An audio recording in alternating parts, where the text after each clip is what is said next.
দুদিনের সফরে রাজ্যে আসছেন দ্রৌপদী মুর্মু। রাষ্ট্রপতি দ্রৌপদী মুর্মু 30 এবং 31 জুলাই নদিয়া এবং কলকাতায় কিছু অনুষ্ঠানে যোগ দেওয়ার জন্যই তিনি আসছেন।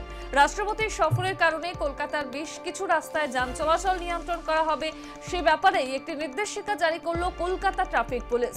কলকাতা ট্রাফিক পুলিশের তরফে জানানো হয়, আগামী 30 জুলাই অর্থাৎ বুধবার বিকেলে 4:30 থেকে শুরু করে রাত 9টা পর্যন্ত সিথিমোড়, বিটি রোড, টালা ব্রিজ, বিধান সরণি, শ্যামবাজার পাঁচমাথা মোড়, ভূপেন বোস অ্যাভিনিউ, জেম অ্যাভিনিউ, সিআর অ্যাভিনিউ, বিবি Ganguly street, Lalbazar street, Bibadibag, old court house street এছাড়াও আর অ্যাভিনিউয়ে যান চলাচল নিয়ন্ত্রণ করা হবে। বঙ্গ সফরে রাষ্ট্রপতি দ্রৌপদী মুর্মু এবং এই দুদিন তার একাধিক কর্মসূচি রয়েছে।